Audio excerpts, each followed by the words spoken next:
สูงไปก็ฮะเนาะไม่ลงว่าเตียนเนอะ ใครว่าวุยไปหน่อยจ้าในอิติปิโสนี่ไหวพระสดมนต์เสร็จสับเรียบร้อยไปแล้วศรัทธาญาติโยมเนาะก็ขอพระติตไหลลัตนะผ่านแผ่วพระเกี่ยวเจ้าตั้ง3ประการเนาะได้มาปกป้องคุ้มครองรักษายังเจ้าสมณะศรัทธาและมหามูลศรัทธาหมู่เฮาเจ้าขาดทั้งหลายตึงไปในตึงไปนอก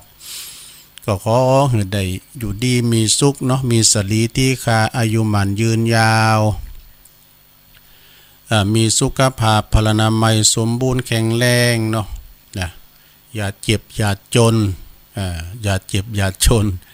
อย่าอยู่ดีสบายเหมือนกันจุผู้จุคนเนอวันนี้มาปะกันเป็นวันปุดเนอศรัทธาญาติโยมทั้งหลายเป็นวันปุดที่21วันนี้แล้วนะแล้วก็วันพุกนี้ก็จะเป็นเดินดับอะกะไปใจเห็มได้อันพอวันที่14-15บ่วันฮือกับวันที่23บ่กับวันศีลน่ะ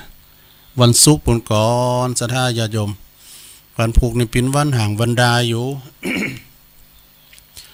จะนั่นบรรดาพ่อแม่พี่น้องศรัทธาญาติโยมวันนี้ก็ตุลุงก็ได้มาดำเนินรายการเป็นเจ้าแหลกเนอปุดพัดสุกเสาเวลาลุ่นเลอเนาะที่เมตตาบารมีธรรมอาจารย์พระครูอภิวัฒนวิกรมพอเฮาเปิ้นได้ยกเวลาให้ตุลุงตึง4วันมาพบหน้าปะตามาได้ยินได้ฟังนำเลงเสียงปากของพี่น้องยอง อนุรักษ์วรรณกรรมภาษาเนาะภาษายองถ้ายองบะอู่ละไผจะมาอู่อีนะก็เลยอนุรักษ์รักษาไว้นะตุลุงเป็นคุณที่ว่าอนุรักษ์รักษาเนาะเพื่อภาคพื้นภาษามันบ่เหมือนกันอุสนาญาติโยมภาษานี่นะ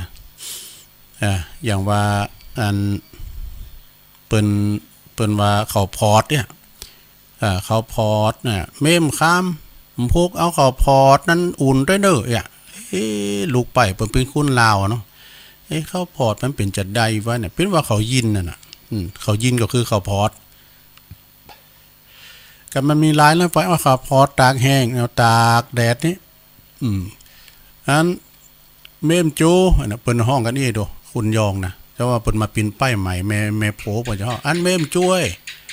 อันปลามีในโมงน่ะพวกเจ้าก็เอามาตำน้ำพริกกำเนิดตันให้ข้าวสุกแล้วก็ปรุงให้ข้าวแล้วก็เอาน้ำมาปลาอันตำน้ำพริกกำเนิดเมม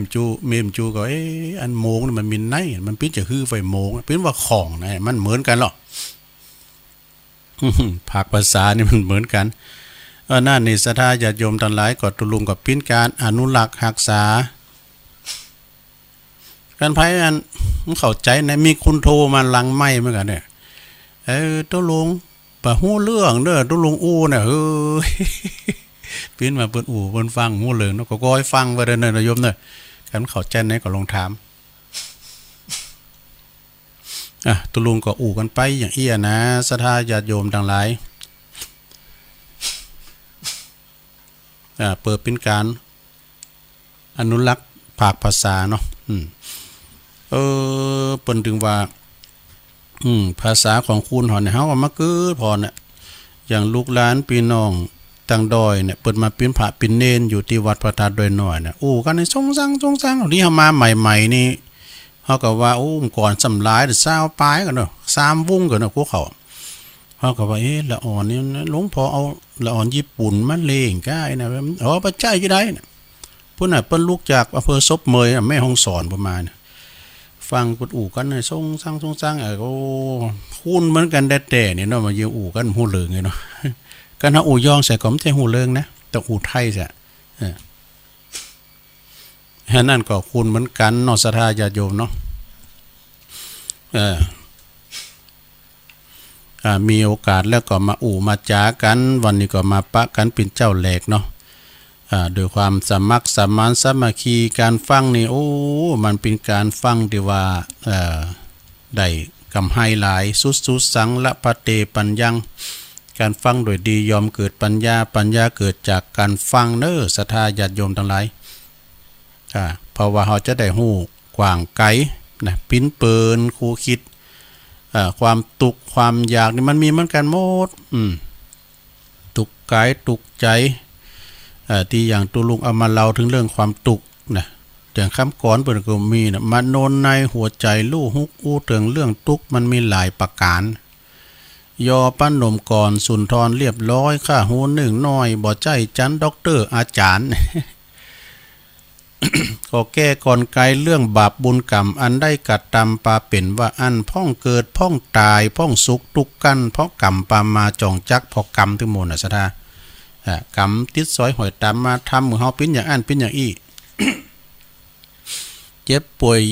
เมื่อยไข้ก็เพราะกรรมเจ็บปินยินอุ่นก็มังมีสีสุขเพราะกรรมทั้งนั้นนะเฮาเกิดมาใจกรรมเนาะบางคนก็มาตู้เขาหย่อเขาแปะตุกเขาย่อเขาแปดแต่น้อยถึงใหญ่นากาบ้านมาปั่นปลายชีวิตกลายเป็นคนอยู่ดีมีสุขเนี่ยมีมังมีสีสุขมันบ่แน่แล้วแต่กรรมไผบุญมัน พ่องเกิดพ่องตายพ่องสุขทุกข์กันเพราะกรรมปามมาจ่องจักพ่องก็ทุกข์หิมตายหันมีจัดนักเพราะกรรมแต่งสร้างเป็นไปเนี่ยเพราะว่าจัดแล้วเฮาได้ลงไหลเปิ้นกินตานใดใจบ่ใครเอื้อ การดับจิตตายไปเกิดเป็นผีเสื้อแล้วก็เกิดมาเป็นคนทุกข์ไหลการมีเข้าของกวนดีสร้างไว้ยังโลกิยะใต้ต่างๆโลกุตตละสุข3ประการคือเมืองนิพพานบ่จนบ่กันล่างพ่องมีของเงินทองปอปั้นมีกุอันปันเจือประดับประดากายะและเนื้อบ่มีโศกเศร้าจันใดมีค่าช่วยใจตามใกล้และไก่อู้จ่าคนกำใดคนฟังเชื่อหน้านี่อุจะกำใดก็คุณเจอฟังเจอหน้าอันเนี้ยสดาญาโยมนั่นหลายก็ความตุกความอยากนี่มันมีเหมือนกันหมดเพราะว่าเฮาเกิดมา เปิดใจกรรมกันไปเนาะใจกรรมใจเวรกันไปสำหรับวันนี้ปินน้ำทำคำสอนของปินทำใจยะต่างเจ็ดเด้อก่อมพ่อยาวสักเท่าใดเนาะเพราะว่าเมตตาบารมีธรรมหลวงตามูลเปิ้นก็มีจิตเจตนาเปิ้นเอาตานมื้อละนะตุลุงก็จะมาเตศนาเหตุการณ์หนึ่งก่อนเปิดเป็นการนั้นอนุรักษ์รักษาเป็นกรรมที่ว่ามันเป็นวันดีอ่ะเนี่ยอันนี้นะไผจะขึ้นเฮิรนใหม่ก็ดีไผจะเอาไปเตศในเฮิรนใหม่ก็ดีก็เอาทำผูกนี้ไปเตศนี่จะเป็นมหามังกละเป็นมงคลแต่วันนั้นก็ลองฟังพอเนอะมันก็พอยาวสักต่อใดแล้วก็กระเดียวจะเอาเข้าหำมรณสติของหลวงพ่อบุญปันวัดแม่โป่งหลวงพ่อเปิ้นสูงมานี่โอ้เรื่องชีวประวัติของครูบาเจ้าศรีวิจัยตัวแล้วก็สวดมนต์ธรรมจักรกับปวัตนสูตรเป็นหนังสือสวดมนต์หลายหลิ่มตุลุงก็เอาแจกให้ทางอุบาสกอุบาสิกาวันพระวันศีลตัวเนาะเปิ้นทำบุญวันอายุเปิ้น 2-3 ปีที่ผ่านมาก็หันตุลุงน่ะโอ้เฮาก็นึกว่าจะตุ๋ยจะสูงยาวเขาดีเปิ้นก็สีห่างหน่อยวันนี้เฮายังหล่ออยู่เลย หันหูเปิ้นน่ะเปิ้นทำบุญอายุเปิ้นเนาะนั่นก็วันนี้ก็จะเตธรรมหลวงพ่อก่อนเด้ออาราธนาธรรมแบบอันนี้รอพี่นันซักได้พี่นันซักการทำลองหรอลองหอนเด้อพี่นันเด้อปลมมาเลยนะผมใจเห็นใดอันนี้ให้ใหม่พี่กระปลมมาเลยโตนอกแอนภาพต้องเต้นวิมานทองทำอันใดเดทลัดทลองตามกองแห่งนักปราชญ์ผู้ข้าน้อยนาถขออาราธนาธรรมธรรมังปัจจังอาราธนังกาโลมาพี่นันซักเนาะเจ้าพ่อดงนิมิต เอาละเนอร์สถาตุลุงจะติดทำกันเนอปีนเว้นตาก่อนพี่นันซักไปถ่ายอยู่นอพวกกันเนออยู่นอก่อนบุดมาเว้นตาน้ำกั้มบุดมาสูบมาขวดตาน้ำกั้มไปสูบบุหรี่อยู่ต้องนอก่อน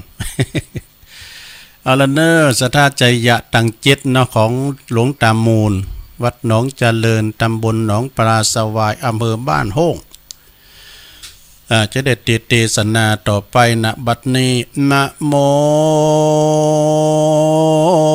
ตัสสะภะคะวะโตอะระหะโตสัมมาสัม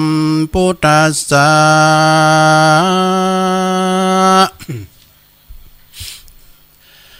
พุทโธสัตติมาโตธัมโมสัตติมาโตสังโฆสัตติมาโตพุทธานุสัตติธัมมานุสัตติสังฆานุสัตติสัพพทุกขาสัพพพยาสัพพโลกาสัพพอันตรายาวินาสันตุพุทธวาจาบาลีธรรมบทนี้อันว่าผู้กันละผู้ใดได้จำเริญสั่งว่าสวดที่ยายก็ดีก็จักได้พ้นจากสัพพทุกโศกโลกภัยอนท่านหลายต่างเป็นต้นว่าความเศร้าโศกมองใจอยู่บ่ม่วนกินบ่หวานสัพพะขอไปเป็นภัยกอดจักหายไปลิเสียงด้วยเตจาอนุภาวาแห่งทิปะมนอันนี้จะแลสัทธาสุเขนรกันตุพุทธสันติปัลลตุวังทัลลากาถาบทนี้กันว่าปุกกันละผู้ใดได้จำเริญและสวาธิยายจุวันก็จักได้อยู่วุฒิจำเริญก็จักได้รับความเข้มคมคำรักษา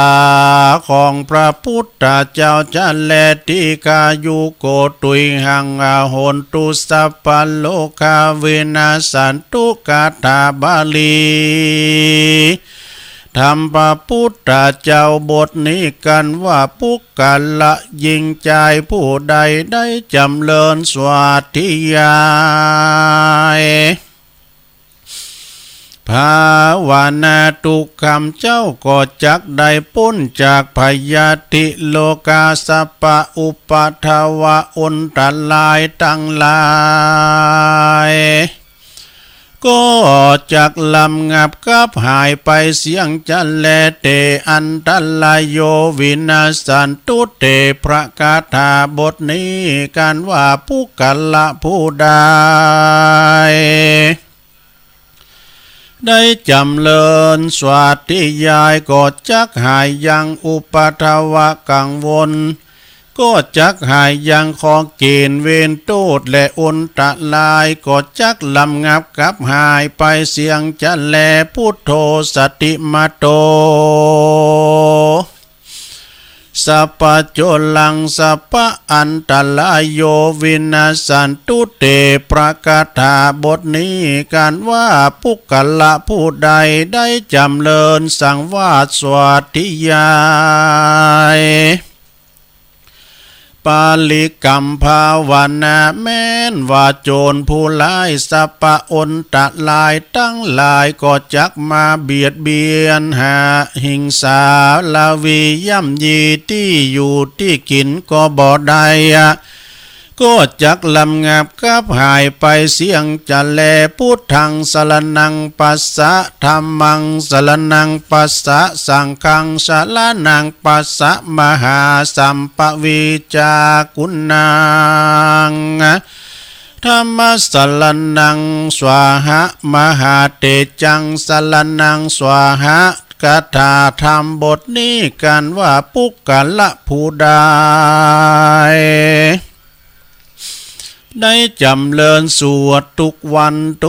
แม้นว่าเป็นเคราะห์ปีเคราะห์ภัยอุบาททุกตัวตน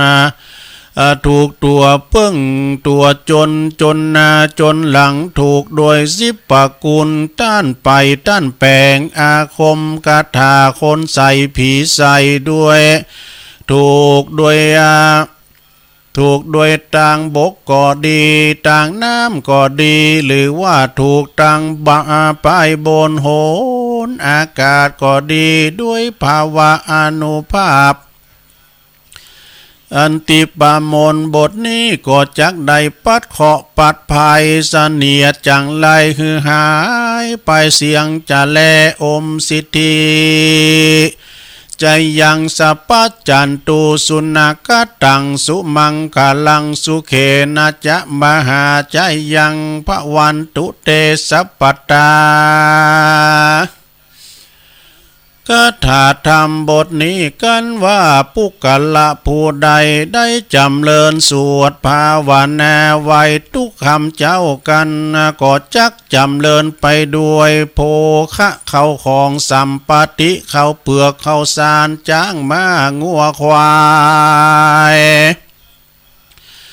มีลาภาสการมีความสุขกายสุขใจตึงไปในและไปนอกด้วยปีด้วยเดือนด้วยยามหิมากะคืนตามอัตภาวะแห่งตนไปเสียงจิลการยาวนานนักแลใจยสัพพสัตถุสวาหันตะเลมาลพังภากิยังยะตวาสัปปาสปุญจะนูโลใจยสิทธิกัมมังธรรมสาสวาหะทุกขปัตตาจนิทุกขาพยาปัตตาจนิพยาโสกปัตตาจนิโสกาสเปสัพพปานิโนกาถาบทนี้ผู้กัลละยิงใจกะหัดและนักบวชผู้ใดได้จำเริญทุกคำเจ้าถึงวันก็จักมีโยธาบรรดาศักมียศปริวารเป็นอันมากนักจะแลมก็จักมีเข้าของเงินคำอันมากนักบ่อยาจะแลสัพพพุทธานุภาเวนะพุทธาเตเจตัมสัพพธรรมานุภาเวนะธรรมเตเจสัพพสังฆานุภาเวนะสังฆเตเจด้วยเตจะอนุภาวะ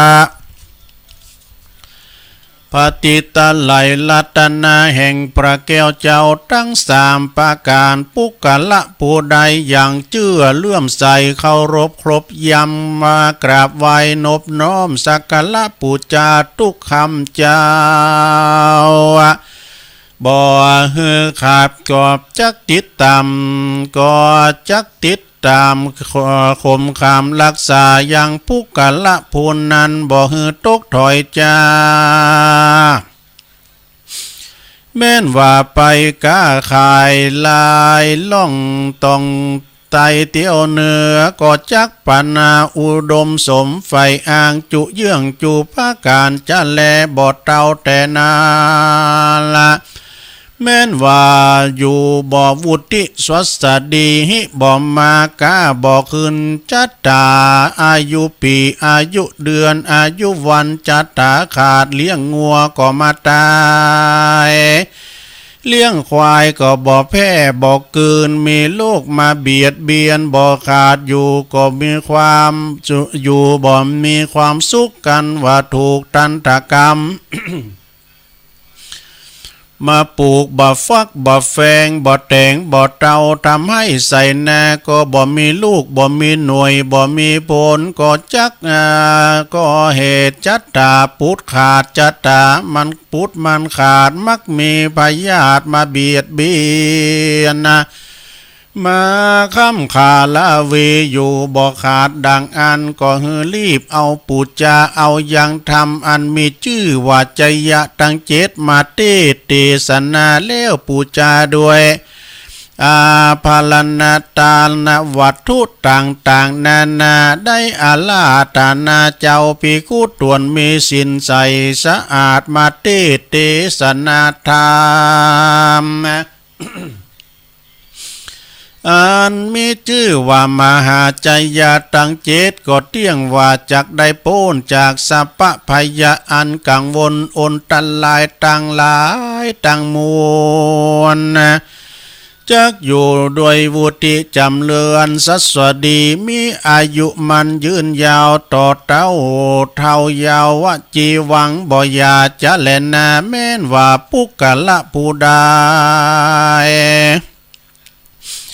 ได้เอาทำใจยาตังเจ็ดนี้ไปเทศนาสังกหะบานจองเกหะสถานบานจองห่อเฮือนก็เตียงว่าจักเป็นสิริมังกาละแก่เจ้าของเจ้าห่อเจ้าเฮือนมีติกาอายุมันยืนยาวดังกล่าวมานี้จะแลเนติตังกิยาอันเตสนายังทำชื่อว่าใจยาตังเจตก็บางโก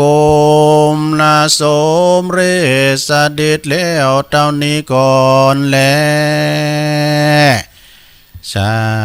ธุสาธุสาธุจบไปแล้วศรัทธาปุญวัฒทำกล่อมแต่มันยาวตื้นนะทำพิศอกปุ้นแต่วันหาสาระที่เปิ้นขีนี่มันก็บ่ยาวเนาะสำหรับทำผูกนี่นะใจยะตังเจ็ดนี่เปิ้นว่าลบลัดตัดตอนเปิ้นฉบับใหม่นี่นะอย่างอีตูเจ้าสอบกะอย่างตูลุงนี่สอบมันบ่ยาวก็มอกพอให้พอดีจับใจความว่าเปิ้นมีคาถาปิ่นบทว่าไม่ลงเอ้ยในธรรมผูกนี่นะการฮอดตรวจเฮาสวดเฮาตองเฮาสวดที่ยายเพราะว่าสวดมนต์สวดที่ยายเนาะการเฮาได้สวดสาธยายก็ดีมนต์ต่างๆหลายนะก็จะได้ขจัดปัดเป่าโพยภัยเสน่ห์จังไรนะจะอยู่วุฒิจำเริญอยู่ดีมีสุขอย่านะตามในธรรมเพิ่นบอกไว้แต่ว่าเฮาเอาไปสังกะหะบันจองหอเฮิรนสืบโบราณจัตตาขึ้นเฮิรนใหม่ก็ดีเอาไปเทศนาเนาะไปสืบโบราณจัตตามันพูดมันขาดกะนะเล่งโง่ก็บ่ใหญ่เล่งควายก็ว่าแพบ่ขึ้นหิบ่มากะบ่ขึ้นบ้านก่อจุนคนก่อจังถนนก่อปังสตังก่อมดรถก่อเสเมก่อนี้หนีโถมโหนี่มีโผก่อมเอาฐานการงานไม่ทำ ใจขืนด่ะเอาทำพวกนี้ไปตีเดี๋ยวไป แต่กะอันนี้เบิ่นเอาไว้ตีสังกะหะบันจองเอาเฮือนโดลองว่าล่ะลองลองว่าบ่ มาปูจ้าตุหรอ วาลินได้เนี่ยวาลินได้ไปกึดหนักอันเนี้ยเป็นธรรมมันก็มีหลายอย่างแหละศรัทธาญาติโยมทำสืบชะตาก็ไปอย่างหนึ่งอันนี้ก็ทำสืบชะตาเพิ่นก็นิยมเอาทำศาลากาลิวิจสูตรพองกาตัวลงไปปะเตอนึงกะมันทำศาลานี่มันมีหลายฉบับนะศรัทธาฉบับเก่าที่ก็อย่างหนึ่งฉบับใหม่ก็ไปอย่างกันไปเจอฉบับที่ว่ามันมีคาถาโล่นในบทตัวลุงนี่อันนะมีนาหลายหอมกูอ่านหนังสือไทยผมจูบผมได้เลยแหละมาปีใส่มีหันเตือนตัวลุงบทใหม่ศรัทธาญาติโยมเฮาอุดที่นี่ตัวลุงอุดที่นี่ไปบอกมาอู่2-2เฮาเนี่ยไปเตะทำนะศพครูบากันเนาะแต่เปิ้นเตะตอนนั้นตัวลุงจื่อได้ว่ามี7ตุนน่ะตัวลุงถ้าใครอยู่สุดท้ายบทใหม่เนาะไปแทนตุปอนี่พอเฮาก็นั่งมึนไว้ในกระเดียอันนี้มุนเตะบทประสานเสียงก็เอากันลุ่มนี่เอาผอมืนตาผอการบทเป็นว่าเป็นตัวเมืองลายผุยว่าปุถโธจะคือดีนั่นแหละผู้จานขึ้นหู้ใจเอามาเปลี่ยนจังเว้ย พอมาเปลี่ยนจังเว้ยแหละอันก็มอกอ่านสินสลากใดนี่มันจะว่าอ่านใดแต่ว่ามันก็ในอาคารละล้านนาตัวเมืองนี่นะมันซับซ้อนเหมือนกันเด้อแต่ก่อนนี่เป็นถ้ำเมืองนี่ทำนี่ปานสูตรนี่บ่จะมีตัวไทยภาคหนึ่งตัวเมืองภาคหนึ่งแล้วก็ตุลุงก็เอาไปตีที่กะแต่ก่อนนี่ก็อันปินทำศาลากาลิวิจสูตรขึ้นแลนนะตัวเมืองไปกะตุปอเพิ่นบอกเตะทำโน เป็นว่าอันนาอันนาเนี่ยครับมาถึงวัดนี่ปุตโตตุปอปุนเดือดนี่ตัวไทยอ่านหมอมไหนนี่มาอ่านตัวเมืองนี่ไขหน้าไขตาเตี้ยนี่กันหมอหนาวตาซะหน่อยตัวเหือนี่มอมแกล้มคืนเดียววะอันนี้ก็เป็นการที่ว่าบกผ่องต้องเกมพร้อมนะศรัทธาญาติโยมเขาถ้าเขาสนามหลบนี่นะต้องเกมพร้อมเนาะสมมุติว่านะตกตีนำเดี๋ยวนี้เพิ่นนิมนต์เทศการอย่างตัวลุงนี่ไข่เกมไข่พร้อมเนี่ยมันต้องรีไปก่อนนะทำนี่นะว่าทำตัวไทยอย่างเงี้ยนะว่าสาถาวรแล้วว่าณโอกาสบัดเนี้ยนะต้องรีไปก่อนวันพรุ่งนี้จะเอาทำบรรยายมาติดนะทำของหลวงพ่อบุญปันด้วยแต่เลยอันนี้นะศรัทธาก็อาจจะได้ยินได้ฟังเป็นธรรมอายุยืนทรมานสังขารไตรลักษณ์คาถานะไตรลักษณ์คาถาของหลวงพ่อบุญปันครับญาติธรรมแม่อัมพรพองเอกเปิ้นสูงมาคือตุลุงก็จะว่าไปนะปิ้นเปินแก่เงาแก่งอมกันไปลงจะไปขึ้นยังหนักเดิมบัดเดี๋ยวนี้เขาสารก็แป้งอย่าไม่ลงเขาอยู่คุณจังคุณนี่เป็นย่างคุณหลายนี่กะเขาสารในแปลงนะศรัทธาญาติโยมทั้งหลายขึ้นมาอย่างขนาดเคยว่ากระสอบ1 ปันปัน 2เดี๋ยวนี้เป็น2 ปันบุนะเนี่ยน่ะตุลุงบอกว่าเน้น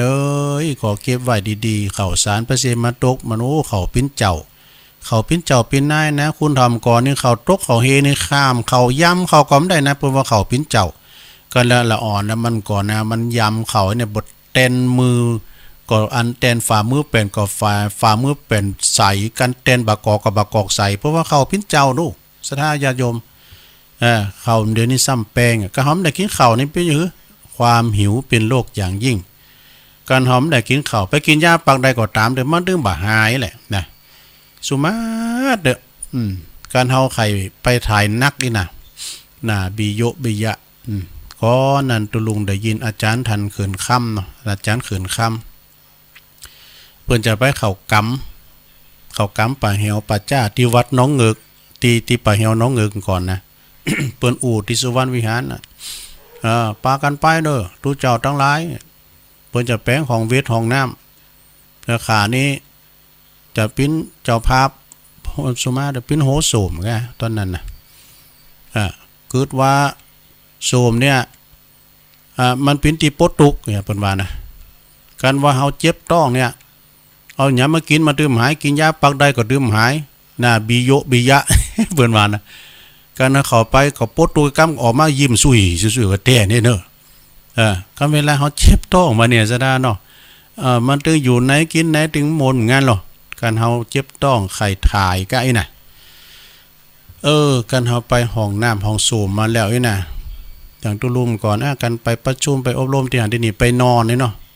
ไปถึงตีแลก็ไปเอาครูสัมภาระตำไว้เก็บยังไว้แล้วก็ไปพอหาตีห้องน้ำก็ ห้องสูบก็ไอ้มันไกลไอ้น่ะไปคุ้นเคยสถานตีไปก่อนเพราะสำคัญที่สุดนะตีห้องน้ำห้องสุขานี่นะสะท่าอันนี้ก่อนเลยบอกพระเนรเขาเนี่ยกับว่าอันปิ้นหน้าปิ้นตาด้วยห้องน้ำห้องสุขานี่นะเปิ้นมาถึงปุ๊บเนี่ยเปิ้นเดินทางไกลเนาะวัดพระธาตุดอยน้อยเนี่ยมันเป็นแหล่งท่องเที่ยวเตอก็ศรัทธาเปิ้นลุกไกลมาเปิ้นจะเข้าห้องน้ำสำเตอก็มันสะอาดก็ปากกันมันล่างมันพอใจใส่ดูแลเนาะเอาหูนาตาใส่ให้หน่อยหนึ่งห้องน้ำมันปิ้นหน้าปิ้นตาเปิ้นมาถึงปุ๊บเปิ้นจะมาพอห้องนอนเฮาดูเปิ้นจะไปห้องน้ำบ่เนาะ จะนั่นก็อุจาปาใสกันไปน้อมนำเอาปฐมเทศนามาเทศให้ศรัทธาได้ฟังได้ยินกันเนาะส่วนหนึ่งนี่ก็ตุลุงก็ขอยกเอาปรมีธรรมการเทศการธรรมในครั้งนี้เนาะทำปรมีนี่นะทำใจยะตังจิตนี่นะยกไปหาจิตดวงวิญญาณของแม่ยาเนอะแม่อุ้ยยาใจเลือนเปิ้นอยู่ที่บ้านห้วยอ้อตำบลน้ำดิบอำเภอป่าซางแม่อุ้ยยานี่เปิ้นเป็นลูกของป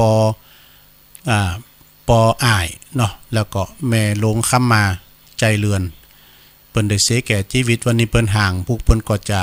เคินศพไปสู่สุสานบ้านห้วยอ้อ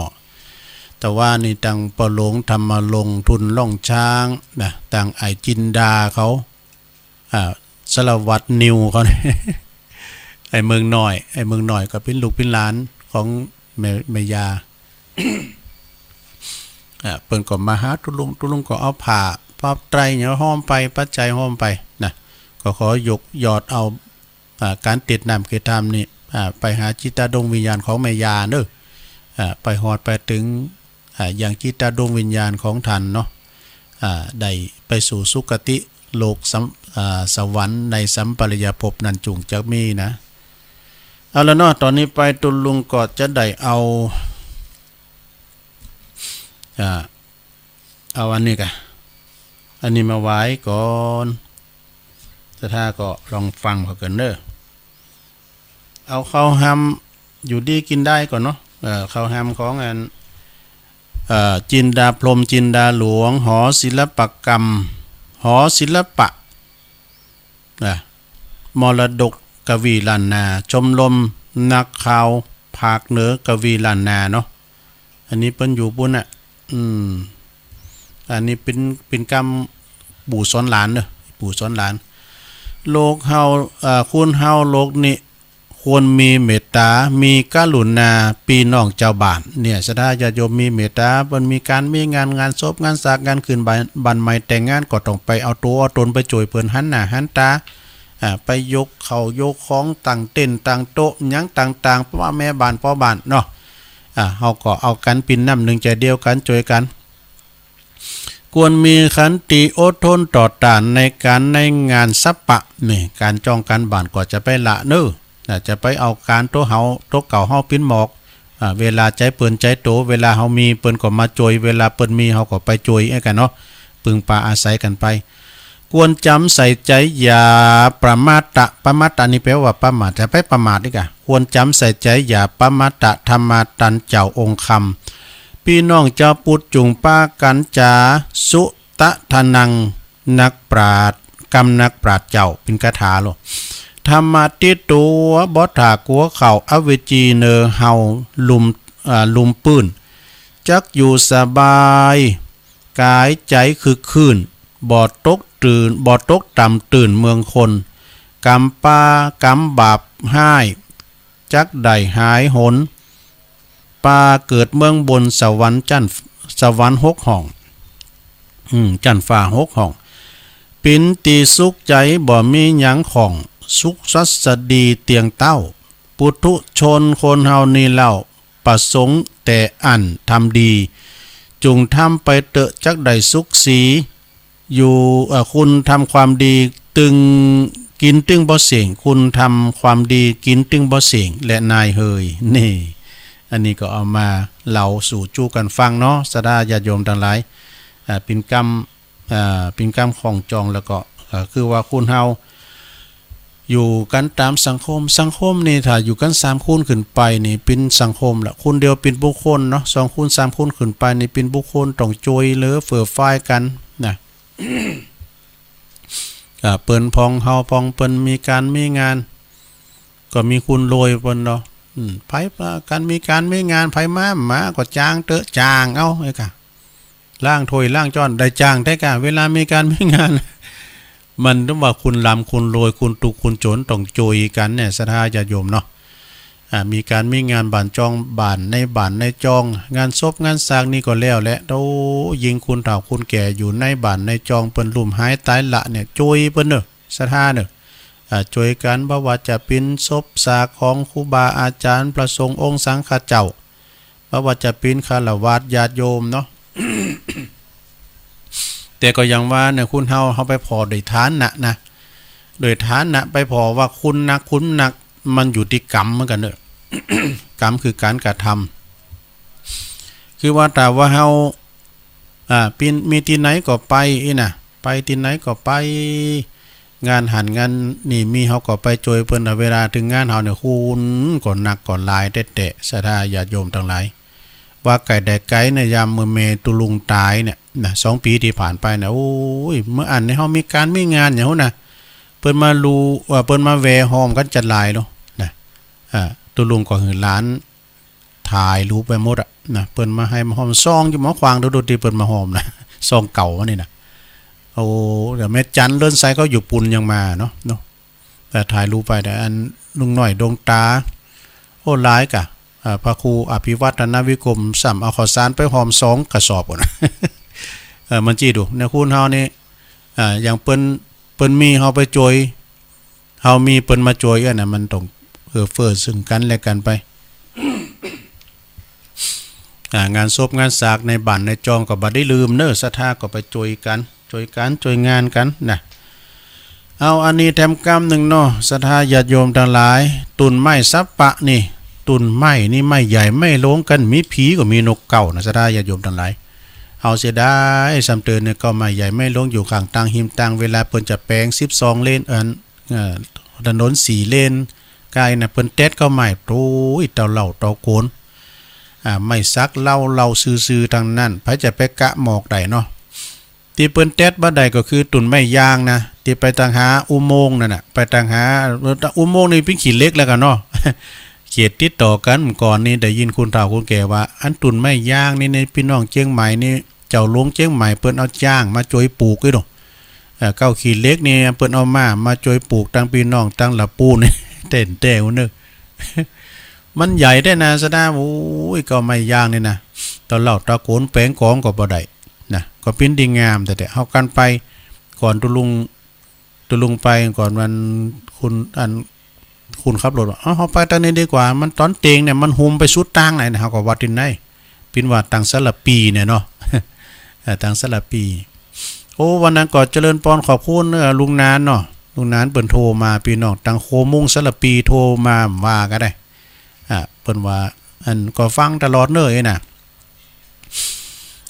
ต้นไม้ซับปะเกินเนื้อตุนสูงก็คือตุนยางเนี่ยตุนยางได้วานี่กะมันตุนยางนี่มันเก่าโลงนะอ้อมป้อมจอดซะถ้าเปิ้นเอาดอกเอิงปลูกด้วยเอามาแวดมาหวันแล้วก็ตุนที่มีน้ำน่ะคือตุนไผ่เก้าไผ่นะก่อนนี่หน่อนี่นะซะถ้าก่อนก็ตามเต้เมืองก็คันเมืองนี่น่ะเปิ้นมีเก้าไผ่นี่มีน้ำนะตุนไผ่นี่หมายความว่าเก้าสร้างก็ว่าไผ่วะเก้าโหก็ว่าไม้ไผ่วะไม้ไผ่ลวกนะเก้าไผ่หมดอ่ะแต่ว่าตุนตระกูลก็คือเก้าไผ่ก่อนนี่เฮาว่าเก้าไผ่นี่ก็คือเก้าไผ่ที่มีน้ำเนาะเอาไปตังหน่อเอาหน่อมาแกงกันเนาะนะเก้าไผ่อย่างมันเมนอย่างที่เปิ้นเอาไม้โหกเอาหน่อโหกอย่างก่อนเอาหน่อไม้โหกมาตุ่มขายน่ะตุ่ม70,000น่ะเอามาขายย่างกาดมัดปิ้นมัดเนี่ยก่อนลุงเขาก็ปวดโตสุมาในบ่านี่พอด่านเนี่ยไปแบกหน่อแบกไปหาบหน่อกันไม่น่ะพิสมัยมันเดี๋ยวเปิ้นยับแล้วกันเปิ้นจะหือเต็ดหน่อปานนั้นเปิ้นเอาไว้มันใหญ่พอกันเอาไปขายโลกวัติปฏิกาศคุณไทยมันอ๋ออันนี้เป็นหน่อไม้ลวกเลยเนาะโอ้มเจโลกเนอะตุ่มนี่จัด2 น้ำก็นั่นนี่ ไม่โหกเปิ้นก็ว่าไม่ลวกเลยเนาะแล้วคุณยองมันฟังบ่ฮู้เรื่องนี่อ๋ออันนี้เป็นหน่อไม้ลวกเนี่ยหาว่าเปิ้นเอาโลกเอากระแตะอีกไปตั้งหน้าแล้วหน่อตุ่นไม้ที่มีน้ำคือตุ่นไผ่ตุ่นที่ไม่ตุ่นไม้ใหญ่ๆก็คือตุ่นสีตุ่นไซตุ่นสีเนี่ยตุ่นไซก็คือไม้ไฮไม้นิโคดก็คือไม้ลายไม้ไฮไม้นิโคดนี่นะไม้ไฮตัวตั้งคำไทยเพราะว่าไม้ไซต้นไซนะน้ำตาลาไซแล้วก็ไม่สีนะก็คือก็ไม่สลีนั่นแหละนะเนี่ยเปิ้นถึงว่านะโอ้ขออยู่ปิ้นลมโพลมไซลูกหลานไปมึนๆเน้อก็ไม่สลีก็คือต้นสีเก้าไซก็คือเก้าไฮนะอยู่ปิ้นลมโพลมไซอยู่กับลูกกับเต่ากับลูกกับหลานไปมึนๆเนี่ยก็เปิ้นกรรมอันนี้นะแล้วก็เปิ้นก็ว่าตุนที่มีราศีตุนที่มีราคาดีนะเป็นตุนอย่างอาสดาตุนไม่ซักเนี่ยไม่ซักนี่นะโอ้กันไผแปลงหอแปลงเฮินไม่ซักนี่ปดโตมันดึงหาได้ยากแต่ไม่ซักนี่นะโปกมันกินโน่ไม่ที่1นะแต่ที่เปิ้นลักลอบเต็ดกันนี่ไม่พยุงนี่กะไม่เปล่าไม่เปล่านี่คือไม่พยุงมันพยุงมา เป็นไม้เปล่าน่ะไม้พยุงนี่นะแต่ไม้ซักนี่นะสดาญาติโยมโอ้ถ้าว่าเป็นไม้ที่หนึ่งเนาะแป้งตังแป้งเต้งแป้งโตเป็นไม้ซักไม้ตีเอามาแกะสลักก็คือไม้จามจุลีนะไม้จามจุลีไม่ลงหูจักจามจุลีคือไม้ซ้ำสาไม้ช้ำฉาไอ้นะเปิ้นว่านะไอ้ช้ำฉามันก่อนนี่อย่างตุลุงวาเนี่ยกับโบโตกับเฟิร์นเนาะทำไมเป็นฆราวาสญาโยมนะไปเตดไม้ซ้ำสาเปิ้นเอาแป้งโลลาเนาะเอามาแป้งโลลาเตดแล้วก็โบะนะสดาเอาอันคล้ายๆกับค้อนปอนเนี่ยมันดึงขวะออกโบนะมอขนาดนี้ก็มันปิ้นตานะ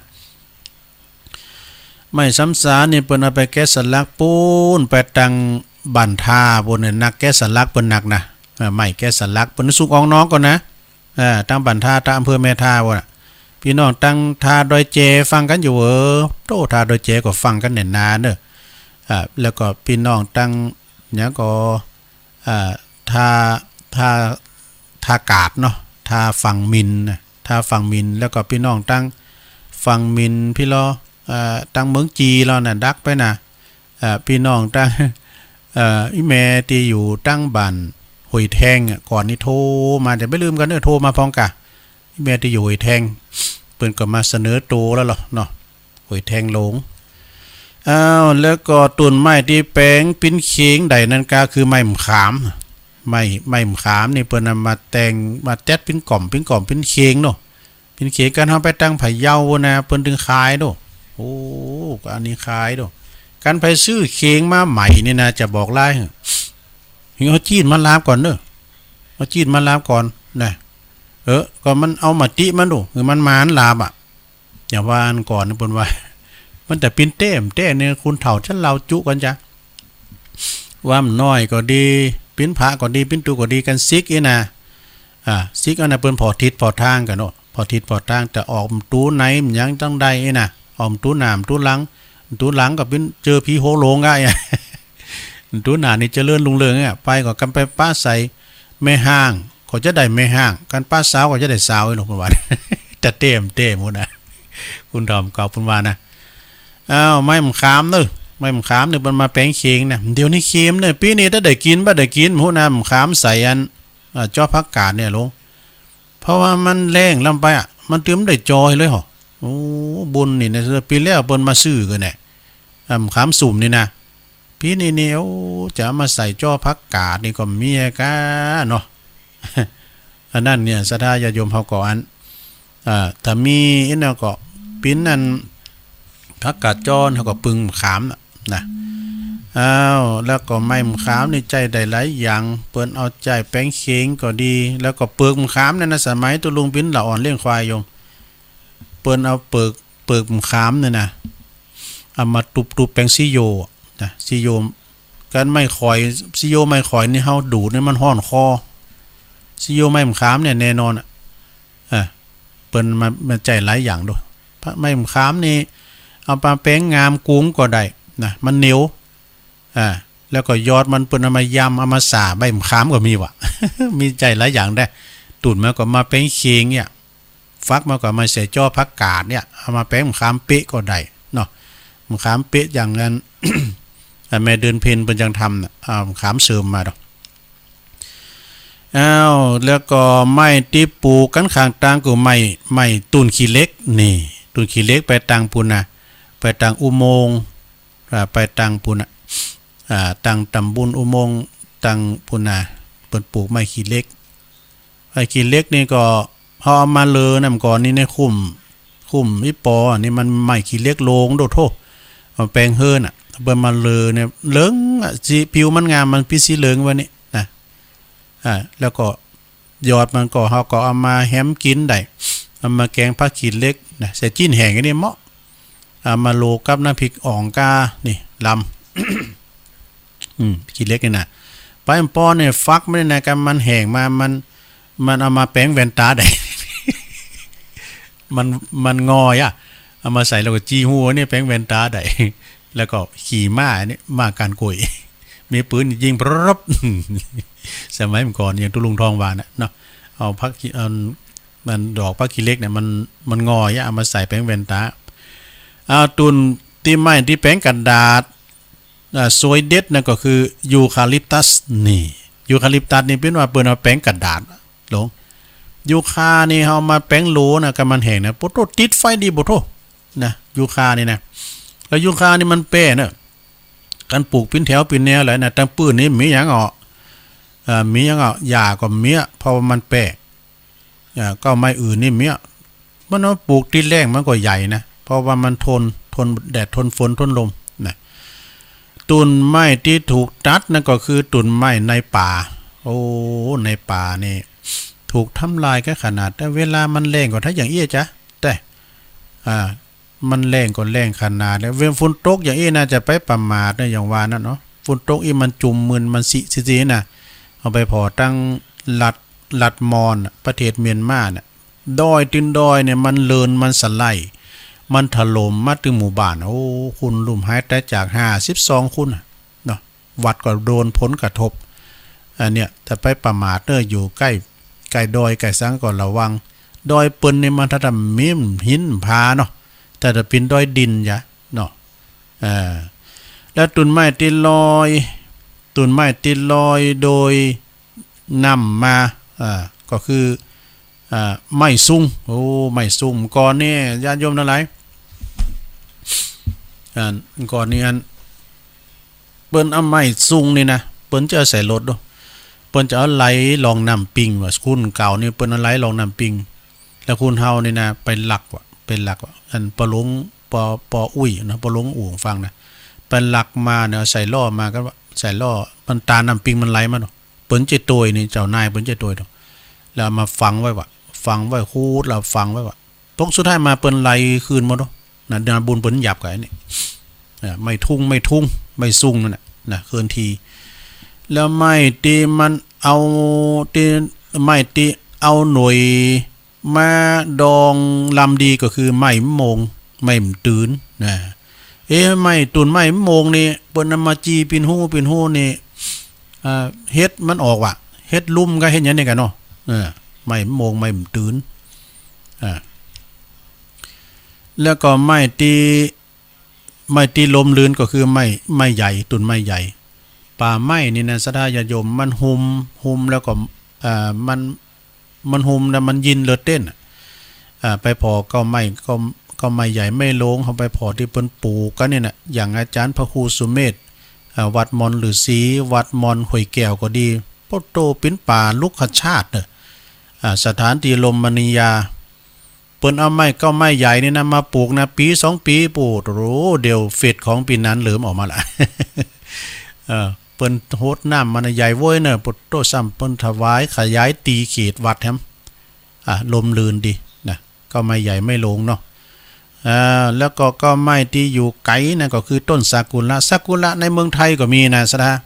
ต้นไม้ซากุระในเมืองไทยแล้วก็ต้นไม้ซากุระในเมืองไทยก็มีไม้ลุ่มแรง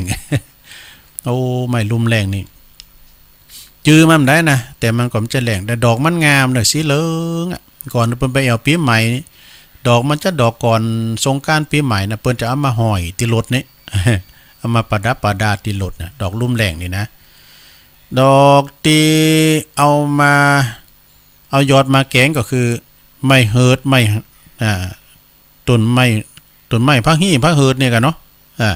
เอายอดมาแกงนะก่อนนี่ตุลุงเขาเลี้ยงควายตั้งแพะตั้งไห่ก็ไปปะนี่ปุสุนบุญนี่ขาวเผือกเขาแต่ไม่พักเฮิร์ดนะกอยคิดเด็ดกันมานี่เด็ดกันมาแล้วก็เอาใส่ถุงแต่ก็มันอยู่ที่ไกลก็กอยดะเปิ้นดะนี่หมายความว่าฟันคือมันน้อมลงมานะมันจะว่าฟันปุ๊ดนี่มันตายนะเอากอยฟันดะลงมานี่อันนี้พักเฮิดพักฮี่มันฝาดด้วยแล้วก็อ้ำตุนตีไม้แล้วมันดอกมีกลิ่นเหม็นโชยมาแต่ไกลคือตุ่นตีนเป็ดว่ะโอ้ศรัทธาญาติโยมมีหันวัดนึงตุเจ้าเปิ้นถามว่ามันจังแล้วก็อันพินว่ามันมินว่ามันไอมันไปทางเจ้าบ้านเปิ้นมาลักเต็ดเด้อ ตุลุงไปรับตาลดอยบ่อเนี่ยเปิ้นมันลักเต็ดว่ะตุลุงเข้ามาวัดไปรับตาลมาแล้วปุถุก็ไม่กุนบ่เบื่อ ยีอ่านปุถุไปหันใส่บทแทบล้มทั้งยืน ก็ไผยังมาบางอาจล้ำเลยเนาะมาเท็ดก็ไม่กูนี่ มันไปอาละวาดมันหรอเอาแล้วเนาะก็ไม่เอาไว้นั่นอีกก่อน ตอนนี้ไปจะเอาอันเข้าหำมรณสติของหลวงพ่อบุญปันวัดแม่โป่งกันเนอเปิ้นเขียนมาวันปู่ก็จะเตะทำเปิ้นแถมเนาะคนเฮามนุษย์ในโลกสักกลเกิดมาเป็นคุณบนพื้นโลกหล่าเฮามีความตายอยู่รออยู่เบิ่งหน้าบ่มีภัยหน้าลงป้นแต่กะแล้วแต่บุญกรรมจักนำซ้ำส้นไผบ่หลีกป้นสักลายนี่วันเกิดฮู้แต่บ่แน่วันตายมนุษย์ยิงใจเหมือนกันจุผูเมื่อยังบ่ตายชีวิตต้องสู่หิหาเลี้ยงดูปากต้องแต่กะดินล้นไปเนอะปิ้นตุกใหญ่ลงมีบ่วงจ่องก้องมาเกี่ยวมาวันเกี่ยวของพัวพันบ่ได้บรรลุถึงอรหันต์เพราะ3บ่วงปันติดวันโลกกว่างบ่วงหักลูกหลานวงวานรอบข้างบ่วงหักเมียนางห่วมชิดบ่วงหักสมบัติมัดแน่นหนามิดหลงคิดว่าอันของกูนี่ให้นาปาตั้งตึกลามสวยหรูบ่ได้คิดดูหือหู้ที่แจ้งเอ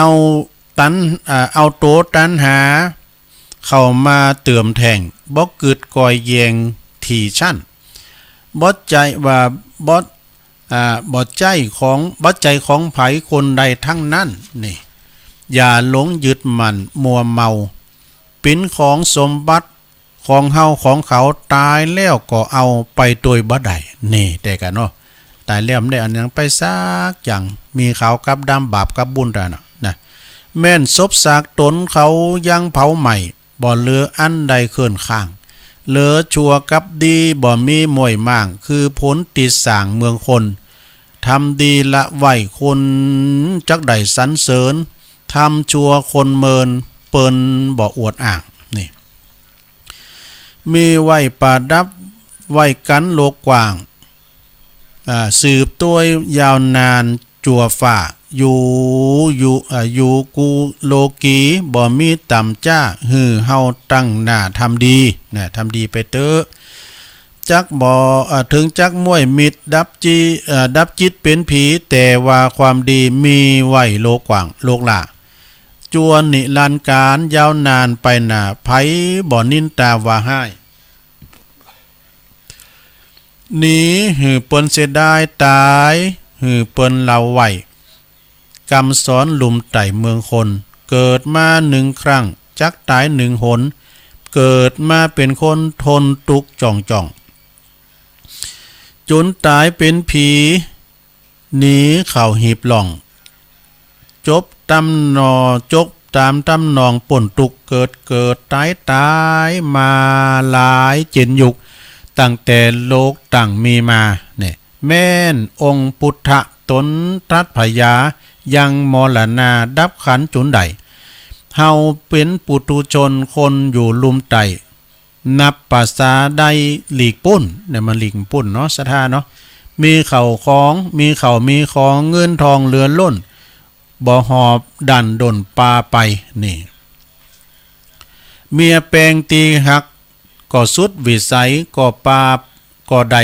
บ่ได้ปาไปละไว้อยู่บ้านนี่มอนได้แต่งข่าวสารไขการเหล่าตานหือหมู่วงวานปีน้องบ่ต้องเสียใจลำไพหำห้องลำร้องปิ้นของถูกต้องธรรมดาถึงจักห้องให้เลิดนองออกตาก็กลับขึ้นมาปิกฟื้นคืนใดปินอันนิจังสัตว์โลกลุมไตมันหากปินไปอย่างนี้ขอตันผู้ฟังนำเอาไปคิดจักเกิดใดปัญญากวนก่อนว่าจาจบเสียงเต้าอีเต้านี่สู่กันฟังก่อนเลยนายเฮยนี่สาธุไอ้ดูนะนี่ของเก่าโบราณนี่ดูจัก อ่าจากตุอุ้ยบุญปันนี่จากปตุลุงอุ้ยบุญปันอ่าเปิ้นเอามาเราหือศรัทธาได้ฟังเด้อเปิ้นเขียนมาให้ตุลุงนะเปิ้นเขียนมาให้ตุลุงแล้วก็เอาลุงมาอ่านเนาะคนเปิ้นว่าคนตีหลงติดหลงใจติดเหล่าติดยาเนอนะขอตุลุงอุ้ยแม่โป่งของฝากไว้นะเป็นขอคิดของตุลุงนะขอขอบคุณเนอในเมตตาธรรมหลวงปู่บุญปันอันนี้ก็จะเก็บไว้แถมเดิน2 เดือนก็เอามาว่าแถมอากันเนาะเป็นปุ่มปัญญาเด้อเปิ้นลิขิตแต่งสร้างมาเนาะศรัทธาญาติโยมทั้งหลายเอาละตอนนี้ตุลุงก็จะได้ละอันข่าวสารงานบุญกันเด้อมีมาพอนี่เฮ้ยนะก็ประกาศข่าวสารงานบุญศรัทธาญาติโยมทั้งหลายวันที่15 กันยายนเนี่ยเปิ้นจะมีการตานสังฆทานที่วัดปากล่องตำบลน้ำดิบอำเภอป่าซางจังหวัดลำพูนว่าเวลา9 โมงเนาะก็ไปกินไปตานกันเด้อวัดปากล่องก็คุณละไหลฝั่งปิ้งนี่มาได้แล้วก็วันที่13 กันยาก็ทำบุญถวายสังฆทานที่วัดดอนชื่นนะ9 โมงเนาะวัดดอนชื่นก็พระครูใหม่ป่ายแดง วันที่13เนาะตำบลเดียวกันนี่แหละ13 กันยาเหมือนกันก็ตีวัดพระธาตุโค้งขาวเนอะวัดของเมตตาบารมีธรรมหลวงพ่อเจ้าคณะอำเภอดอยหล่อเฮาเนาะหลวงพ่อใหญ่เนอะเมตตาบารมีธรรมหลวงพ่อพระครูสุนทรธรรมานุโยค13 กันยาเหมือนกันเปิดตานสั่งเนอะ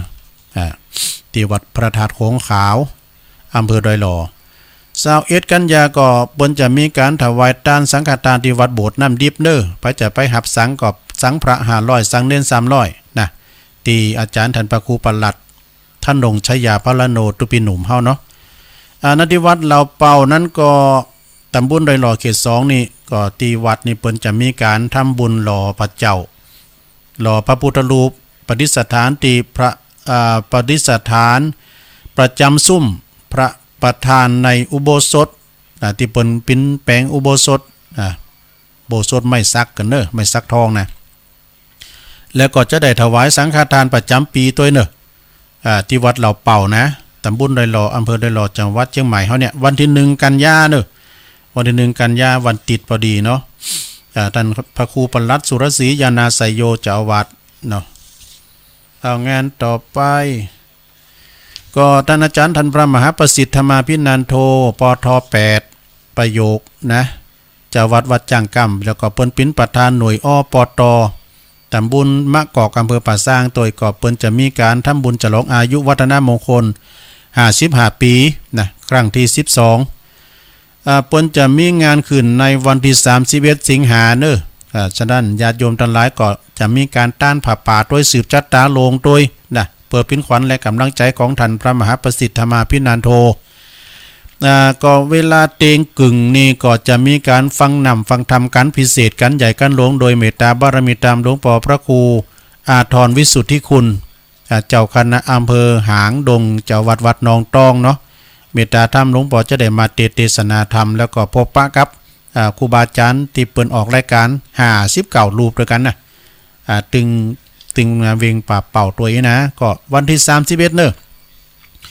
เปิ้นจัดต้านผ่าป่าแล้วซื้อติดินโดยนะต้านผ่าป่าซื้อติดินเนี่ยก็หมายความว่าพระจะแป๊บปิ้นจะพาก็ตารางเมตรละ200 บาทเนอะศรัทธาเนอะไปติดต่อสอบถามหรือก็ไปจะไปหับสังก็สังละ1 ปัน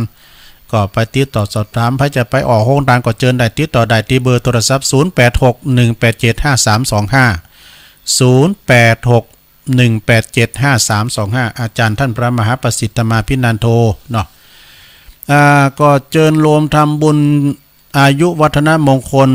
73 ปีของเมตตาบารมีธรรมหลวงพ่อพระครูอาทรวิสุทธิคุณเจ้าคณะอำเภอหางดงจังหวัดนองตองเนอะในระหว่างวันเสาร์ที่7 กันยาเนอะศรัทธาเนอะวันเสาร์ที่7 กันยายนเวลาก็9:39 ณที่วัดนองตองเนอะวัดนองตองตำบลนองตองอำเภอหางดงเปิ้นจะมีการเจริญพระพุทธมนต์สวดธรรมจักรกับวัตนสูตรสืบจัตตาหลงแบบล้านนาตัวเนอะนี่ก็เอาใบนิมนต์ของเปิ้นเนี่ยมาประกาศเป็นกระบอกเสียงให้ตัวเนาะก็ที่วัดนองตองเนอะโยมเนอะวันที่ 7นะวันเสาร์ที่7กันยายนเดือนหน้าเนี่ยนะไปรวมมุติตาจิตนะพระจะไปหับสังกาพระจะไปหับปินเจ้าภาพสังกาไปออกโครงการกดติดต่อได้นะติดต่อได้ที่เบอร์โทรศัพท์053 464 154แล้วก็แถมเบอร์1ก็0819503471มือถือเนอะ0819503471เนอะอันนี้ก็เบอร์โทรศัพท์ของอาจารย์หลวงพ่อพระครูอาทรวิสุทธิคุณเอาต่อไปก็1กันยานะ1กันยานี่ก็เปิดจัดตั้งสังฆทานที่วัดพระธาตุดอยหล่อเนอะ1กันยาก็ที่วัดพระธาตุดอยหล่อก็ไปกินไปทานกันท่านพระอธิการจิตอนาลโยตูปีแอเฮาเนาะเปิดจัดตั้งวันที่1เวลา9 โมงเป็นต้นไป5กันยาก็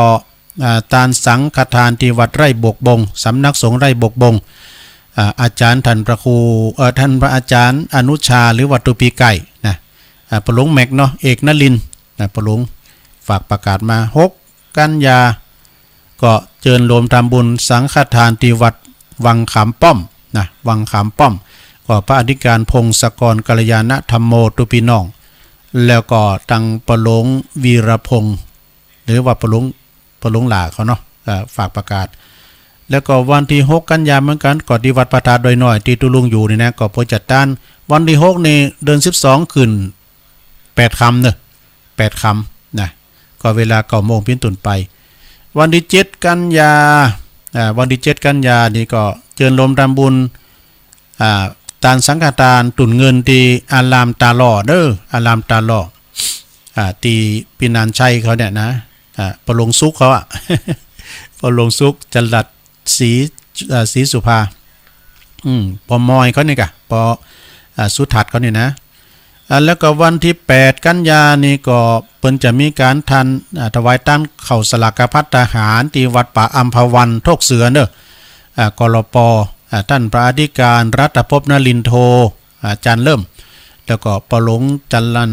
นะปลงจันลันปลงแหนบทองคำเนาะแล้วก็พี่น้องโทกเสือ8กันยาเหมือนกันที่วัดหนองผาขาวเนอะสลากพัฒทหารเหมือนกันเนอะที่วัดท่านพระครูสถิตสารคุณที่เปิ้นมาออกรายการแต่คืนแล้วเนี่ยนะ8กันยาเนอะวัดของเจ้าคณะตำบลนำดิบอำเภอป่าซางก็ที่วัดหนองผาขาวเนาะแล้วก็วันที่10กันยา